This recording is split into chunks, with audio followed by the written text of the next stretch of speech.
Today, I'm going to talk with you guys about the OT intake process and just sort of what it's like to go through a day as an occupational therapist. If you guys have any questions throughout the presentation, I'm not going to be monitoring the chat, so please feel free to unmute and ask away.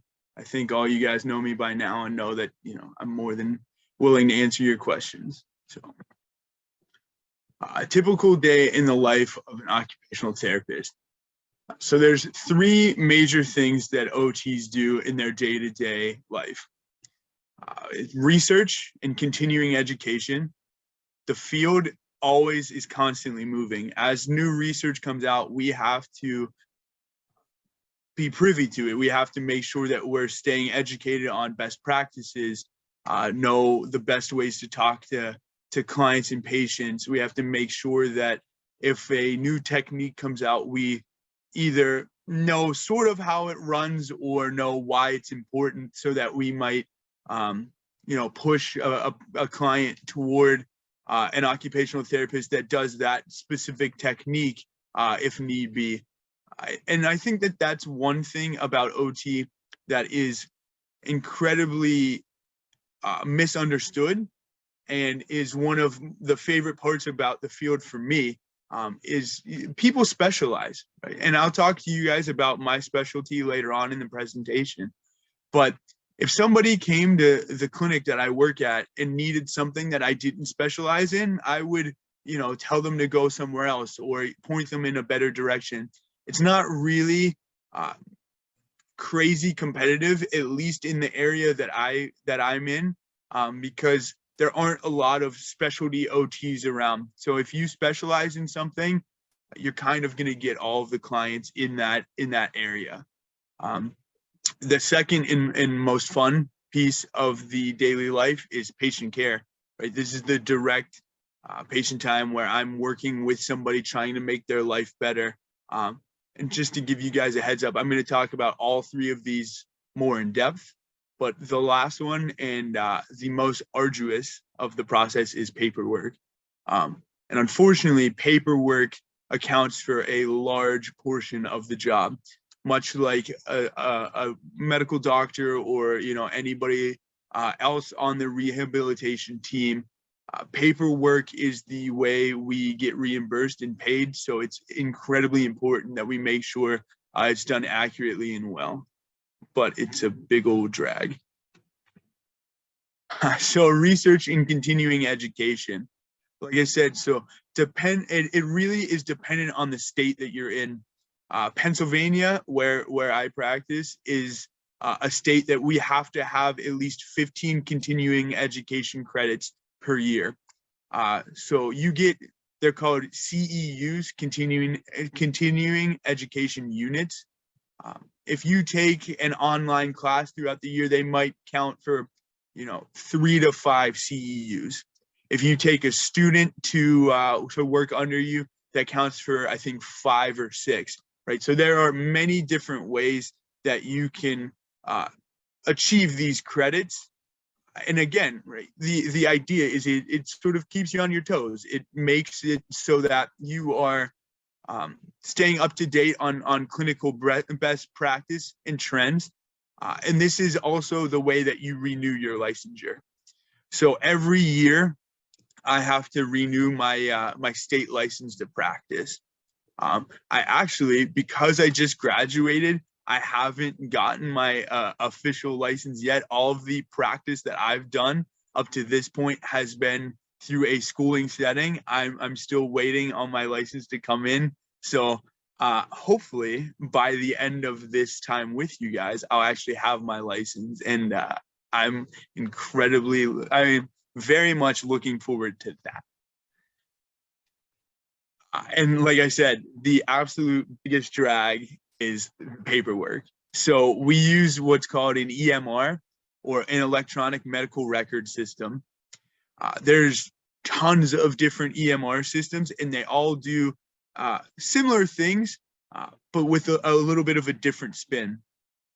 Some are set up to specifically be based around ADLs, right? And we've talked about activities of daily living, and these types of EMR would be more beneficial for occupational therapists. However, most of the time, if you don't work in a specialized clinic that is just for occupational therapy, you're going to use a medical record system that is set up to be more beneficial for the nurses, because nursing staff has to write multiple notes on each patient each day, right? So whereas I write one note for each client that I work with, nurses have to write tons of them every time they do what's called a med pass, right? So whenever they walk around and give out the medications to the different clients, they have to go in and write a note that says exactly what time, how much the dosage was, and that's, you know, a way that staff and overhead can make sure that the right amount of medicine is being given and that, you know, nobody's stealing pills or anything like that. So it's a little bit more annoying when a system isn't set up specifically to be based around occupational therapy, but it's something that we deal with. And again, like I said earlier, this is the structure for reimbursement, right? So one of the biggest things we were taught, and what I've heard probably 10,000 times, is if it's not in the note, it didn't happen, right? So everything that I do with a client has to be filled out in the note in some way or another. Now, obviously, I'm not saying, you know, every word that I've said to them, but if I did a certain activity, even if it's as small as asking them to stand up in between, you know, certain exercises or things like that, I should note that down because it's relevant to the case, right? And I would do that in a case where somebody needs to work on endurance or needs to work on, you know, dynamic standing balance, things along these lines that I could justify having them do within, you know, the 45-minute or hour-long session that I spend with them.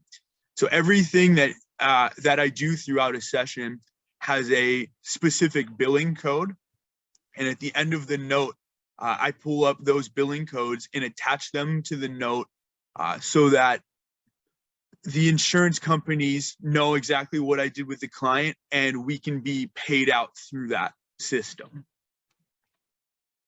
Now, the most fun part, right, is patient care. So on the right there, you see, you know, me super happy getting to care for my patients.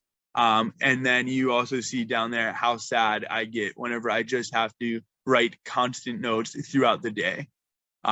So patient care, right, is the part that all of you guys want to focus on and think about. But the reality of the situation is it's pretty much a 50-50 split. And I'm lucky with it being a 50-50 split. I know there are a lot of OTs that work in administrative roles or things like that that have maybe a 70-30 split between, you know, back end note taking and actual patient care. I personally chose the specialty that I'm in because I want to have more patient care and less note taking. That's me as a human being. One of the biggest things, though, that you guys should know is OTs can't prescribe, right? So somebody can't walk into the clinic and say, hey, I've been having this issue. What do you think is going on, right? We need to have a referral from a doctor. So anybody that comes through the door, right? And we never know who's gonna come in or what their impairments are gonna be. And I told you guys earlier, right? We work with people of all ages and all ability or disability levels, right? So we might have a 6-year-old girl walk through the door or a 95-year-old man. You never know what's going to happen, and you sort of have to game plan for it on the fly. But everybody that comes in will have a referral from a doctor. This referral note will say, you know, what they're suffering from, or, you know, the clinical guidelines that the different physicians have given us toward their care. Now, that's your sort of first inclination as to what you should do, right? The clinicians can specifically tell us what they want to happen. If they want therapy as usual, right? That is sort of the catch-all phrase that a physician can put on a referral note that just says, basically, you're the expert, you do what you think is necessary and help them, you know, be successful and productive in their life. It's therapy as usual. However, there are specific physicians that have very stringent guidelines of what they want to happen, right? So sometimes you'll get a client that comes through the door that their whole regimen is already written out for you, and you are essentially just running through it. This happens mainly when people have like experimental surgeries or things that are sort of out of the norm, that we have to do very specific steps to make sure we either don't re-injure someone or to make sure that, you know, they are healing throughout the process. So over the typical intake process with you guys a little bit. So first and foremost, and this is going to be similar and reminiscent to the interview presentation that I gave, because it's quite similar, right? Obviously, there's a more medical spin on this side. However, right, you're going to start with introductions as well. We are a customer service-based profession at the end of the day, right? There are tons of occupational therapists around, and although I've told you earlier, right, there are far less specialists, there's still others that you could go to, right? If you don't like someone, you can go see a different therapist or, you know, member of a rehabilitation staff. So these introductions are really crucial and vital to making sure that the patient's experience is good while you're there, right? Imagine if you saw a doctor or, you know, a rehab staff member, and, you know, in the first time you met them, they weren't welcoming, or they were, you know, a little like standoffish. It would be difficult for you to keep going back. And to give you guys a little insight, right? Most clients come in to the clinic I worked at for 3 times a week, right? So you're spending an hour, if not more, each day, 3 times a week. It's really important to get started on the right foot. Next up in the intake process is for us actually to read the note that the physician sent, right? This is something that if the physician sends it early enough, we can read it before they even come and sort of be prepared for them to, you know, step through the door when they're coming. However, most of the time, people just bring those physicians' notes with them whenever they come for their initial intake process. So we have to go over that paperwork and discuss the diagnosis with the patient. Most of the time, especially in the area that I work in, I am right after what's called the acute stage, right? So the acute stage is whenever you first get injured. It's about 3 weeks after you get injured. So I am in a post-acute setting, and I work with the people that directly after they get out of the hospital. And hospital acute setting is incredibly fast-paced because you are treating more of the medical side and less of the person, right? If somebody comes in after a car accident, right, you're not really worried so much about what they want to do whenever they get home. You're worried about making sure that they are able to live on the respirator that they're on, or, you know, whatever medical equipment they might need. So a lot of times clients don't actually know what they have going on, right? They'll come in and say, hey, I've got this thing happening. The hospital kind of explained it to me, but I'd love to hear it from your perspective of what it is, right? So it gives us an opportunity to figure out how much they know. And sometimes it's the exact opposite. Sometimes clients, you know, are really on the ball and they want to know everything about their care and what's happening. And they come in and kind of teach us stuff, right? And that's where we get to kind of see what the client's going to be like, how they're going to respond to, you know, new information, things along those lines. So that's the discussion of diagnosis. Next up, and probably the biggest one, is going over precautions. I talked to you guys about the woman that wanted to tango dance after having hip surgery in my last presentation, right? Precautions are set up so that we don't re-injure a patient and send them back to the hospital. A fun fact, if you are released from a hospital after they've done some type of work and you come back in having difficulties with that same system, right? Say that woman that had hip surgery, right? If she did something that hurt that hip and went back in with problems with that same hip, the hospital wouldn't be able to charge her insurance to fix the hip again, right? So it is of prime importance that we make sure we adhere to these different precautions, because at the end of the day, unfortunately, right, a lot of the times it's about money, right? And if the hospital can't get paid to help somebody with something that they were already in for, it's going to be a really, really tough situation to get that covered and to find a hospital that will, really want to give you tip-top care for that. Another big section is past medical history, right? So if somebody comes in with a broken bone, right, and you don't realize that they have a bone disease or something along those lines, it would really skew how you do your treatment session, right? This past medical history really sort of shines a spotlight on the client in their past and allows us to game plan what we're going to do in the future with them. There's next is an explanation of their home environment, right? So again, I'm in the stage after they've left the hospital, right? So I get to talk to them about their daily life, right? About what their house looks like, if they have steps, if they live with other people, challenges that might be based around if you are now in a wheelchair and you have to access your cupboards that are, 5.5 feet up on the wall, right? How are you going to manage these different things? And it's sort of like having a jigsaw puzzle where the person's life before was this beautifully made jigsaw puzzle, right? And they had every piece put into place. And whenever they come to me, sometimes the puzzle is just taken apart and we have to put it back together.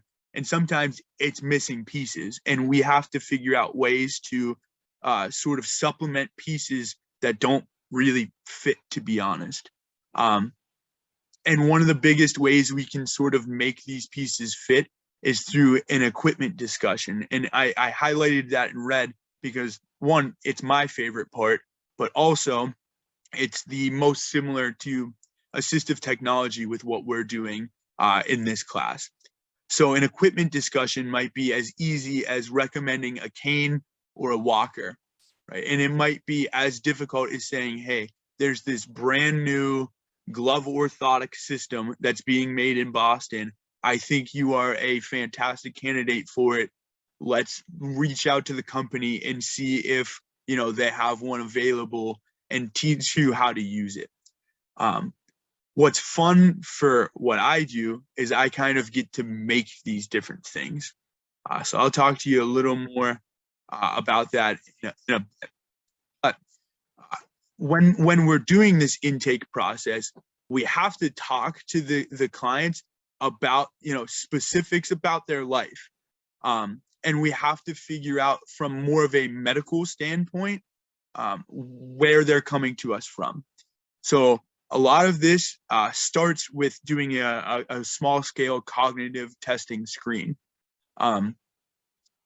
It could be as easy as asking 4 questions, like what's your name? What time is it about? Where are you? And what happened to you, right? If you can answer those 4 questions, most of the time you are going to be cognitively intact, right? And that's what we would call AO times 4. Right? Or alert and oriented to those 4 questions. Those 4 questions cover sort of all the realms of thinking, right? It's time, place, person, and sort of affect, right? Like how, if you understand what is happening to you. So after that, if we realize that somebody is unable to answer one of those questions, there are more in-depth cognitive screens that we can do down the line, but that's not really something that you guys need to worry about right now. One of the big things that we do And it's kind of a little weird. You wouldn't really think about an occupational therapist doing vision testing, but many of the clients we have don't realize that they have visual impairments that are sort of precluding them from being able to do the things that they want to do. So this could be, using a Snellen chart, which is that normal chart that you guys probably think of when you think of an eye test with, all the letters on the wall, and you have to, cover one eye and read the letters. But we also go over the actual motor movements of eye movement, right? So these are called pursuits, and we'll watch somebody's eyes go past. We do like the follow my finger, and you have to take it between all corners and straight across the side. Again, right? Sometimes people don't even realize that eye problems come after having something like a stroke, or even a high blood pressure, or diabetes. Right? There's a whole case called, or issue called diabetic retinopathy, where the fluid of the eye and the pressure of the eye goes down because of your sugar levels, glucose levels. But yeah, so then we also do near sight and far sight, and that's just as easy as having somebody read a paper across the room, or read a paper that they're holding right in front of them.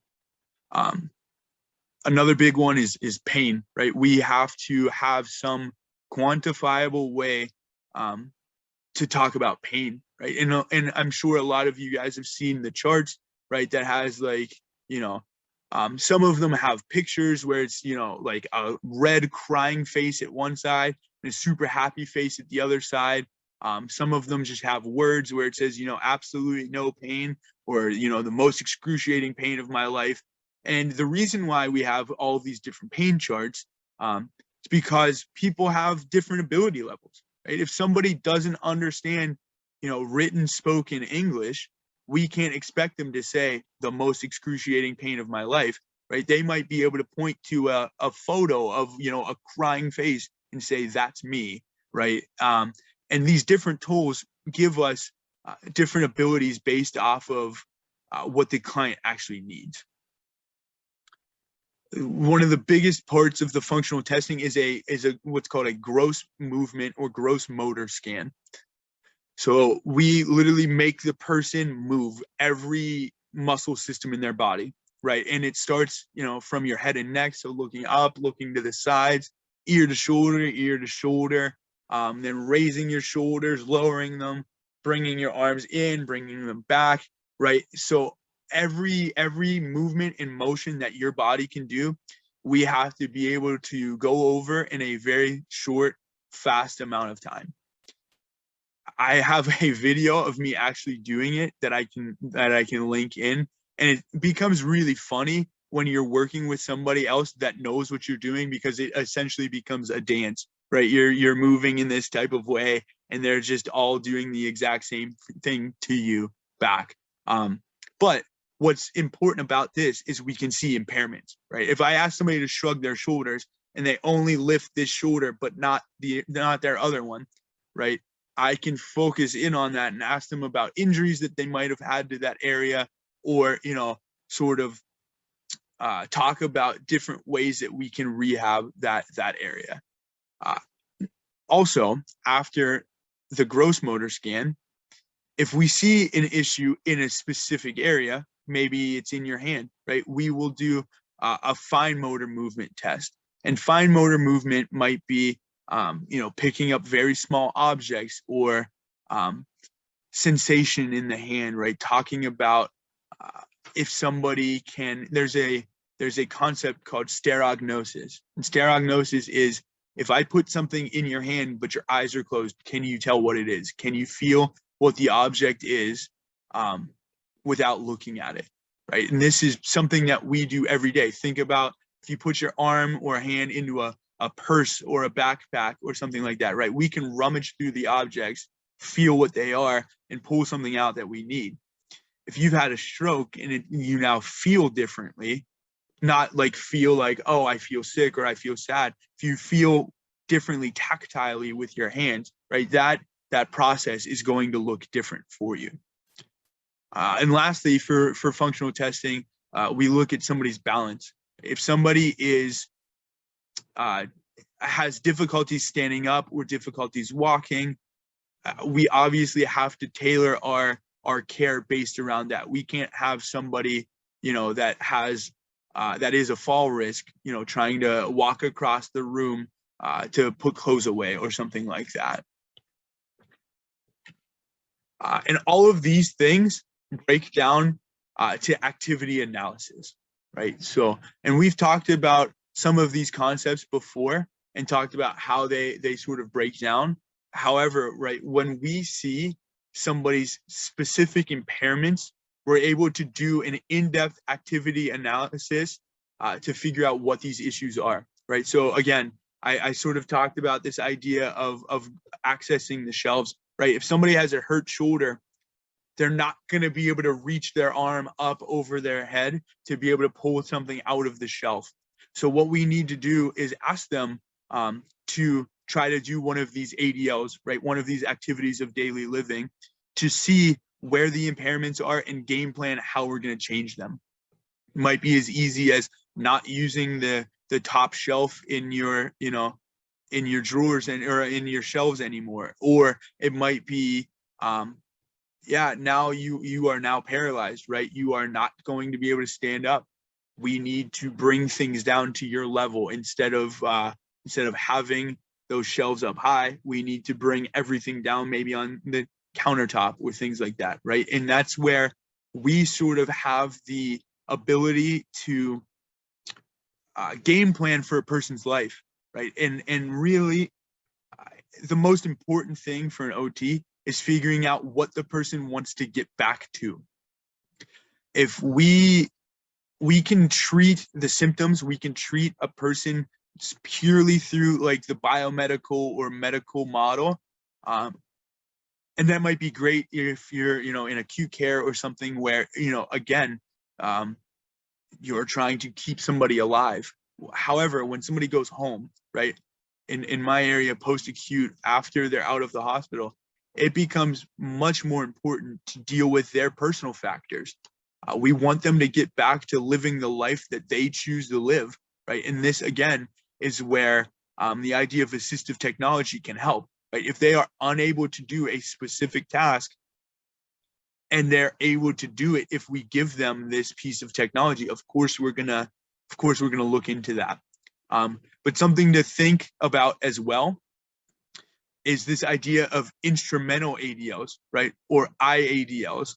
And these are more involved tasks, right? Things like driving or money management or cooking, right? And we talked about this a little bit at the beginning with whenever I talked about sort of brushing your teeth has so many pieces of it that you wouldn't think about. That might be true, but they are something like brushing your teeth is a little less complex whenever you think about something like driving or cooking, right? If we think about driving, not only do you need to have the body systems that respond when you tell them to turn the wheel or step on the brakes, but you also have to have the cognition to know where you're going, to know the laws of the road. You have to have so many different systems working in tandem to make these different activities happen. And that's why these are IADLs. So whereas, you might need the fine motor skills to get the toothpaste on the toothbrush, right? If you are unable to do that, it doesn't affect anything other than that task. Whereas things like cooking or money management or driving, if you are unable to do some part of that, there is other outside risk involved with those activities. So this question for you, can somebody unmute? I have you guys at the bottom. I don't know if it's cutting off the bottom of the slides. Is it? No. No? Okay. No. Awesome. Thank you so much. So this here is a visual representation of an intake sheet, right? So this was something that we actually created within my school program. to help us with one of our competency examinations. So there's, I don't know if I included it on here, but at one point it says like, do not distribute. So, I mean, have fun with that. You can distribute it all you want. I mean, whatever. However, if you can see sort of in this top section, right, with client factors and performance skills, we're talking about very medical based things, right? You're talking about pain, that ROM is range of motion. You're talking blood pressure, oxygen rate, pulse rate. These are all things that we check for somebody to make sure that they are able to maintain the activities that we're asking them to do. You see ADL status down below, right? Things like feeding, grooming, bathing, and we are able to measure these things. And if you see in that middle section here, where it has, you know, dependent, max, mod, min, supervision, or independent, right? So this is a way for us to quantifiably show how a client can change over time, right? If somebody comes in and they are totally unable to feed themselves whenever they first come into the clinic, right? We would say that they are dependent, or that DEP column, right? That means they do 0% of the work on their own. With a client like that, we are probably not going to make a goal for them to be totally independent by the end, right? We might make that might be a very long-term goal, like a 5 to 10 year goal, if that's possible. And that's sort of the wild thing about, you know, outpatient or you know, post-acute therapy as well. Sometimes clients come for the rest of their lives, right? That sort of gets hard whenever it comes down to, you know, insurance paying for it and things like that. But sometimes in certain case scenarios, people need therapy forever to just maintain their muscle mass and maintain, you know, being able to do the activities that they do.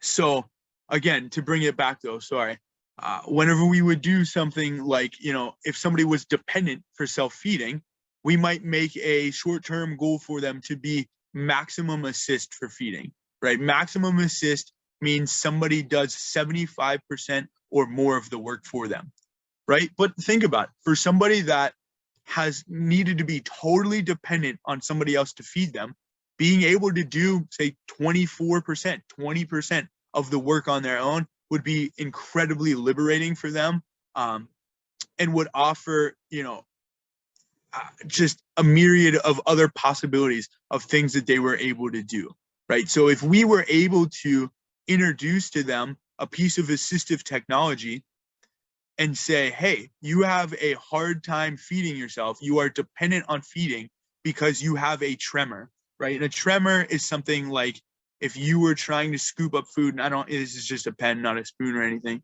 but if you were trying to scoop up food, your hand might shake so bad that you are unable to keep the food on the spoon or fork, right? So they've made incredible assistive technology devices around this that will stabilize the head of the fork, right, and allow people to feed themselves. Just introducing that piece of assistive equipment might take somebody from a dependent to a min, right? Maybe they only need help now with things that are really difficult to eat, like, you know, peas that would roll around or something like that, but they're able to eat the rest of their food, you know, on their own. So that's sort of how, at the very beginning, when I talked about this Venn diagram, right, we as occupational therapists have to work with assistive technology as well, because it is very oftentimes the best sort of precursor, the best way we can have somebody progress in their skills rather quickly. We try to make the person work on their own first, right? We try to tell them different strategies of how to scoop the food better, or, you know, how to hold the spoon, you know, closer to the head of the spoon so that they can feed themselves a little more accurately, right? But if they are unable to do things with their typical, you know, body motions, we can recommend assistive technology devices. So this is more filled out version, right? So it is one thing to say that, we're going to check for, perceptual status. But this is sort of what's going on behind the scenes, right? So for a box like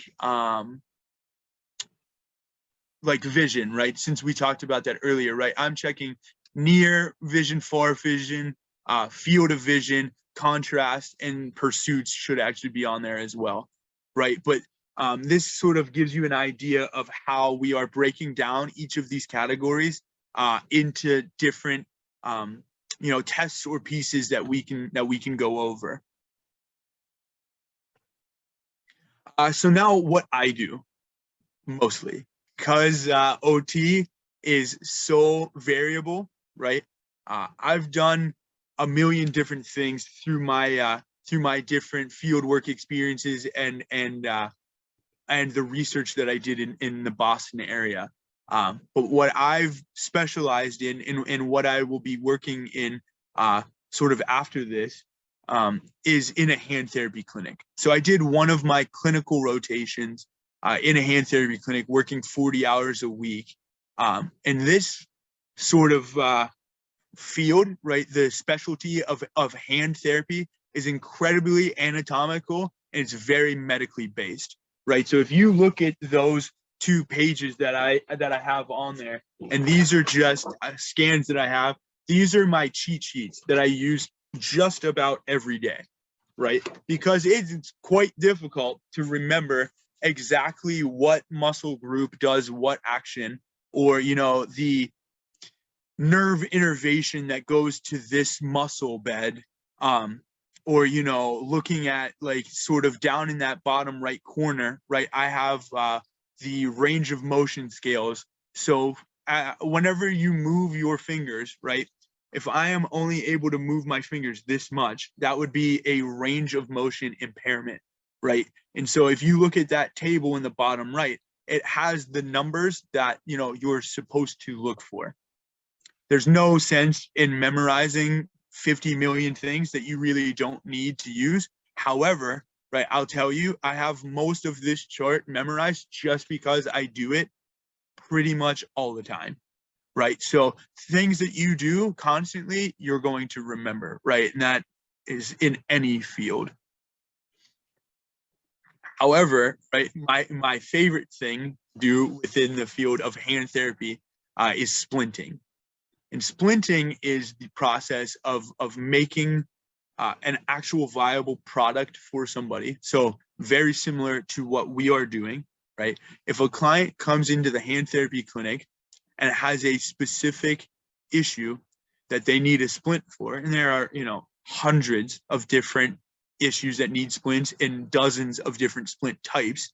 But the one that I've included on here is what's called a resting hand splint, right? This might be for somebody that has problems with their thumb or problems with the sort of palm of their hand, and it holds your hand in this type of a position. And I'll show you a photo of somebody wearing one on the next slide. But for splinting, what you first do is create it's called a form, right? And that in this photo on the very far left of the slide is the form, right? So that can be literally just drawn onto a piece of material, and the material is what you see in the middle. The materials vary drastically based off of what you need. There are probably 15 different types of thermoplastics, and that material is thermoplastic. The water bed on the far right side is just hot water that you drop the thermoplastic into, and what it does is soften so that you can put it over the patient's hand or arm or even leg or foot, whatever you need to splint. For me, again, because I work in a hand therapy clinic, it's all just based around the hand. However, certain materials have different properties, right? Some have really good, it's called drapability, right? Whenever you put it on somebody's hand or arm, it forms by sort of falling around the natural contours of their body. Something that has a really good drapability will not have good sort of spring back, right? There's no like real term for this, but certain materials, if you make a mistake, right, you're able to throw it back into that hot water bath and it'll totally reform back into the regular rectangular shape, right? So you kind of have to figure out the material that works best for you and works best for whatever the case is. Sometimes you need certain materials, sometimes you need others. After you heat up the thermoplastic, you actually put it on the body, right? So this photo on the far left side here, right, is the molding process, right? So that's where, and you know, obviously it's difficult. I have a video of this I can show you guys in a couple minutes here.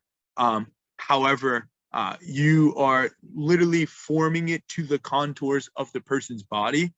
And on the far right side, you are just strapping it together. And the straps obviously need to be put in strategic places to make sure that the force is sort of displaced throughout the whole splint.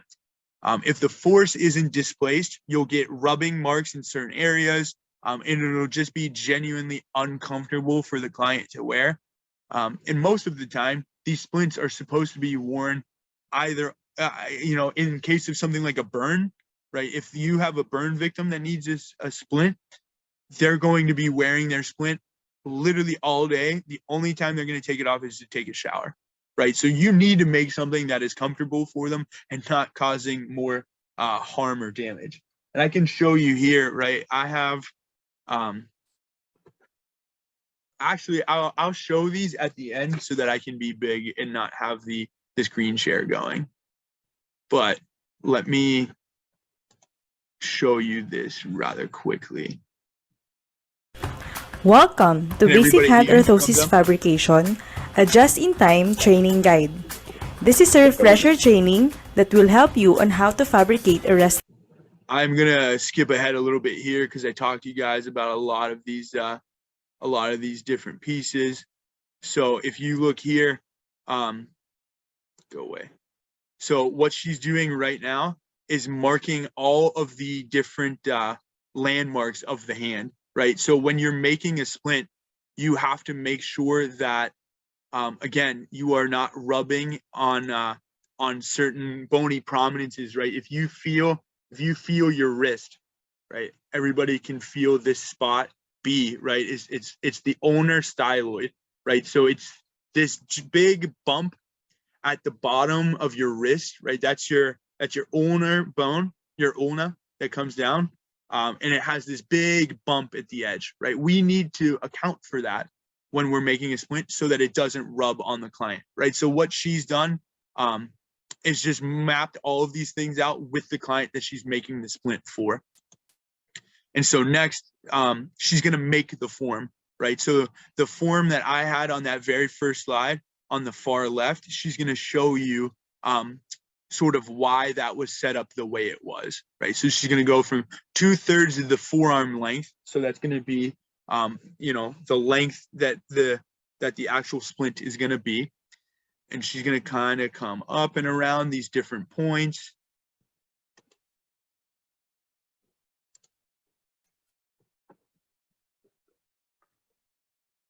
And she's going to make that like little sort of swoop that we saw on the first one, right? And that the reason why she's doing that for this specific type of splint is because you need to have the thumb portion open so that the thumb can slide in to hold the hand again in this C type of position, right? Without that sort of cutout there, you wouldn't have this open hand C type claw position.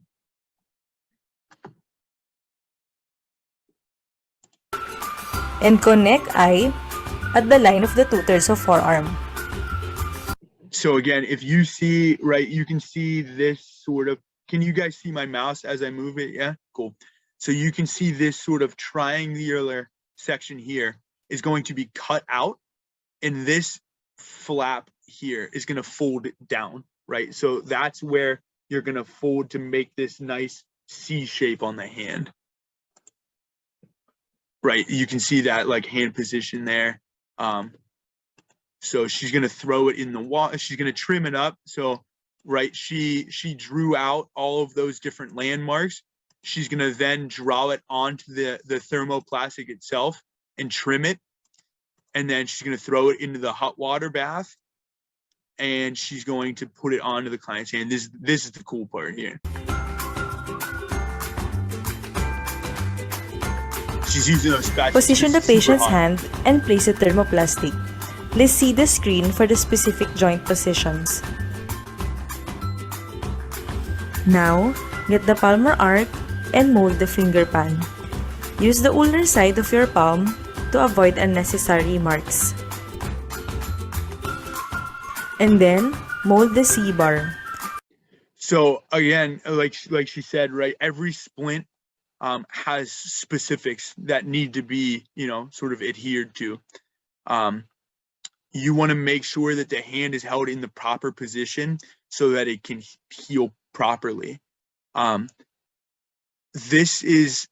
love this aspect of the job because it is sort of artsy in a way, right? Like you have to learn how to do these things and you have to constantly practice these skills to make sure that you are making the best splints possible.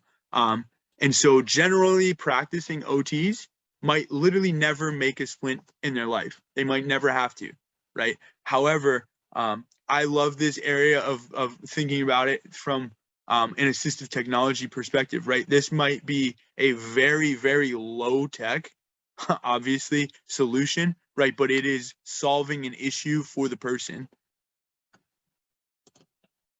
And so she's going to trim it all up, make sure that it fits. She's using what's called a goniometer, right? So this is how we can measure between, angles of the hand or angles of the arm.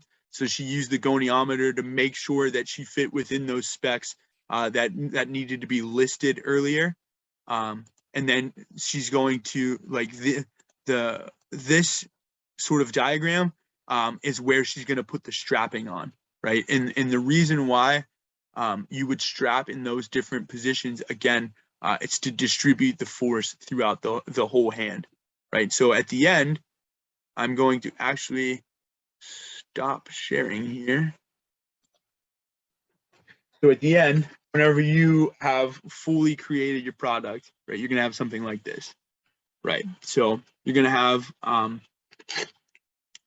have a product that somebody can open up, right? They can put their hand into. Now this one wasn't made for my hand, so it won't fit, right? But you can see how, obviously, again, this is a different type of splint than what we just saw her make. But for this one, you are totally encapsulating the thumb and cinching it sort of to your forearm, right? I can show you this one because this one was specifically made on my hand.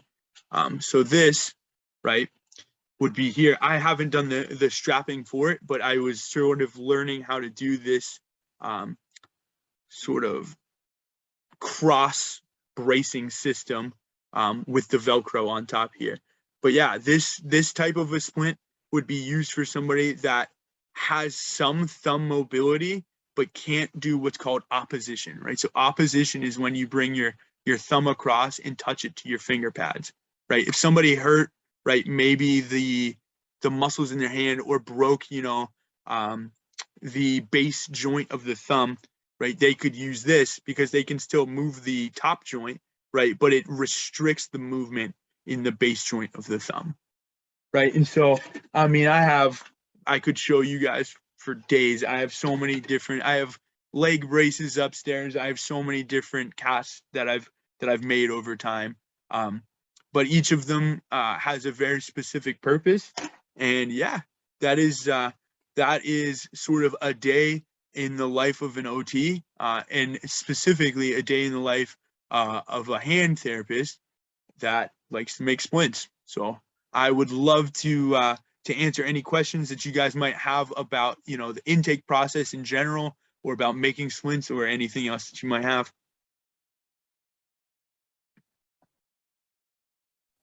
Awesome. Thank you very much, Evan. Questions? I have a question about making splints. So I think I'm going to have to make something similar to like a splint, well, not for the hand, but for the forearm for my project. And I Okay. was wondering like how I should get started on that. Should I like go measure how I should measure on my co-designer and like what I should do to prepare for the splint? Yeah, I mean, if you have to make a splint, right? Something that I'd say is look it up online, right? There are videos of literally every type of splint, right? It's the best way to learn is to see somebody else do it. But if it's gonna be what you have to figure out is what you're gonna cover, right? So you said forearm, right? Like, is it gonna be, between the elbow and the wrist? Is it gonna be, covering the wrist? Is it gonna be over the elbow, right? Because all of these different things have what we call like bony prominences, right? And those were the different spots that she was marking down. Those bony prominences or things that stick out, right? We need to make sure that we do it properly, right? So that you're not rubbing and hurting those areas, right? So it's tough, right? I would tell you to make sure you're measuring everything, right? Like make sure you have a very good representation of exactly what this person's forearm looks like, right? And for a case like that, I would use a material that has a very high drapeability, right? Because what you can do is have them lay backwards, right? Have them lay backwards, put the material on their forearm as they're laying backwards, let it just drape over, and all you need to do at that point is make sure that the corners are rounded, right? And you always want to round and smooth the corners so that you don't have any like sharp edges or anything like that. Mm-hmm. So that's what I would recommend in that particular case, right? But again, it's going to depend on like what the design looks like, right? Like this idea of form and function, right? You're going to make this for a specific function. So that should be represented in the form of the device as well. Okay. All right. Thank you. For sure. Yeah. And I mean, of course, if you have more questions later on down the road, after you've taken measurements or anything like that about types of thermoplastic or anything like that, I'm always going to be here to talk to you. Okay. I got it. Thank you. Anybody else?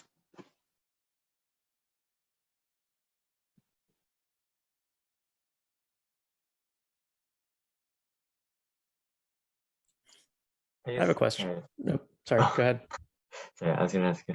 I guess since I guess your patients are more of a long-term, like you're long-term with your patients, what has been one of the like I guess most rewarding cases? Yeah, that's a great question. So one of my favorite cases was I had a little girl. Honestly, it was a very like, it's odd that you have young kids come into like a hand clinic, right? Because most of the time, a young person doesn't have like repetitive strain injuries or things like that. But we had this little girl came in that had such debilitating pain that she wasn't able to like make a fist and close her hand. It was such a strange case because we couldn't figure out what the thing was. Like we couldn't realize what she was doing, right? She didn't work. She didn't have, obviously she was like 6 or 7, right? So we couldn't put our finger on like, what was happening to cause this like severe immense pain. And then we found out that she is or was like this incredibly competitive archer, right? So she shot a bow and arrow probably, she told me like 3,000 times a day, right? So she's just constantly putting all of this force through her hand, right? We were like, well, it would have been nice to tell us that the first day. We could have like, game planned this a little bit differently. But then, so whenever we like figured that out, right, we were able to introduce her to what's called like a release, right? Like it's just it's something that like clips onto the bowstring that you like, sort of kind of like pull the trigger on a gun, right? You just like pull the trigger and it releases the bowstring, right? So instead of having to take all of this force through her fingers, right, she could now use her entire hand and arm to pull the string back and then release it with, you know, one button click.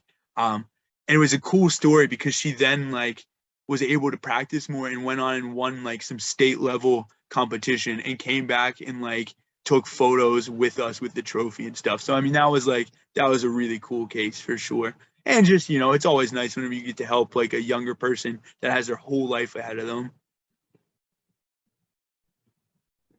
I have one question. So I know that the arm braces are probably made out of a very stiff material to keep them in place, but are there other materials that they can be made out of that are slightly more flexible For sure. that allows some movement?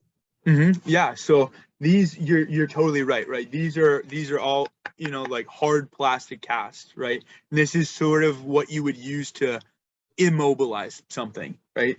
And I know Chrissy Glover is coming to do a presentation on Wednesday, tomorrow, sorry. And I actually worked for her company. That's where I did my research for my doctorate.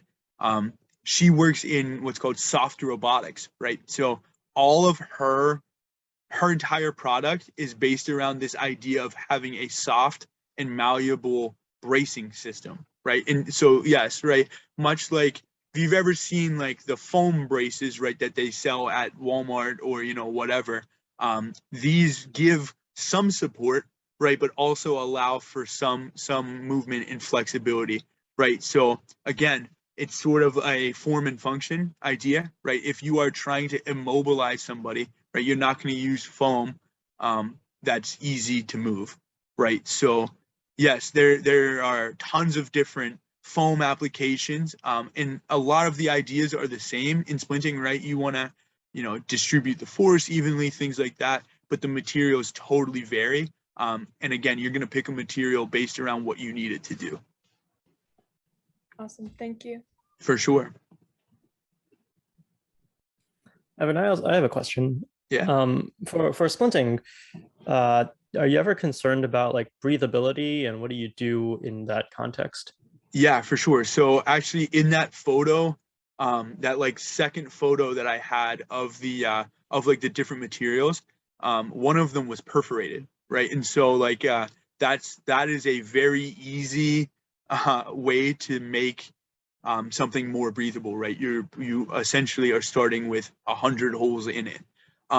However, right, like there are specific cases where, and I talked about like burns, right? So if somebody has really bad burns on their body, there's a specific procedure in how to splint. You will literally like cut drainage holes into it and things like that. And yeah, it like cuts down on the stability of the splint itself, but there's so much like drainage that goes on and things like that. It's kind of gross to think about, honestly. But yeah, there are tons of cases where you have to have more breathability. And one of the biggest things that we have to do as clinicians is make sure that the wound, or, you know, the hand or whatever you're putting the splint on, is totally dry before you put it in there. Because if you you know, if you sort of trap water in somewhere, I mean, it is only going to cause issues. So yeah, the idea of breathability is huge. And there are certain materials that have, right, like whenever you are literally going to pick a material, right, there are like breathability is something that you can look up in a thermoplastic material. Cool, thanks. Yeah. Anybody else? I also have a question sort of relating to that. How do you prevent like bacteria buildup, or how do you clean it? For sure. Yeah. I mean, one of the biggest things, right? So again, most of the time people are using these all day, right? But you're taking it off to shower, right? Like you're taking it off to clean your body. One of the biggest things is every time you take it off, you have to clean the splint itself. What's nice about some of this material, right, is because it's so hard, you can put like actual chemical cleaner on it, right? It becomes difficult though, because now you need to make sure all of that chemical cleaner comes back off before you put it on somebody's body, right? But yeah, I mean, most of the time we tell people just use dish soap, right? Because dish soap is not an irritant for your hands or your skin. And obviously, it depends on what's going on. If somebody has an open wound or somebody has, burns, you're not going to have anything like that. You're going to use, different, there are special cleaners that you use in those use cases that don't have chemicals or anything like that, that are all natural, that won't, bother or irritate the wound site. But yeah, I mean, for most people, right, in like something like this, that's like an immobilizing splint, yeah, you literally just use soap and water and call it a day. Question. So for you know how like the two sets of ADLs that you're don't know exactly the term. There's like you cut out a little bit. I'm so sorry. Would you repeat that? You know how you have like the two types of ADLs, and you have like the quote unquote non-essential ones like driving and cooking and stuff like that aren't like basic needs. How do you measure that? Is that more of like a talking to them and you just kind of interview and Yeah. So and again, that's a fantastic question, right? That comes out in the interview, right? And we have to figure out what is important to the person's life, right? And what becomes funny is certain things become like those IADLs that you saw, right? Say, for example, somebody is a bus driver for their profession, right? Now, something that, might not be necessary for everybody becomes incredibly necessary for this person that, makes their livelihood doing that IADL. And so, yeah, we figure out what's important to them. And then what we do is break down the task, right? Through that intake process, we're going to figure out what they have issues with, right? If they have issues with the cognitive aspects or with just the physical aspects, or maybe even the social aspects, right? We're going to figure out what those issues are, right? And again, it's that idea of like, you have the jigsaw puzzle, right? Like, I never know what the person is going to come through the door with, and it's my job to try to put the puzzle back together as well as I can, right? And if I am realizing that the person's going to need outside assistance, right? Like, I'm going to have to manufacture or fabricate some of those puzzle pieces for them, right? I can come up with that based around what's important to them, right? If somebody says to me, I've had clients say to me, look, I don't care to get dressed. My wife dresses me every day. I've had, for the past 20 years, even before I was hurt, my wife has put my socks on every single day, right? I mean, the stuff that you hear, it's like, it's bonkers, right? But again, that's why you can't like assume either, right? Because I would assume, man, hey, I want to get dressed. I don't want to rely on somebody to put my clothes on. But, certain things aren't important to people. And then certain things that I would never care about are incredibly important to other people. So yeah, it's really just a case-based scenario there. And that's sort of how we make our goals. I didn't really talk about goal writing because it is very like, OT specific. But what we do is take all of the impairments, take everything that we've figured out, and talk to the client about things that they want to get back to in their life. And then we write our goals based around those, right? So that little girl that was an archer, right? She wanted to be able to use her hands and arms in a way that she decreased her pain, but kept the accuracy, right? Accuracy for her was everything because it essentially was her job, right? If she was inaccurate, she did poorly in archery, right? So we had to make all of our goals based around her being able to use these different systems, right? Different fine motor and gross motor systems, but keep her accuracy as high as humanly possible. So yeah, a long-winded answer to tell you it depends.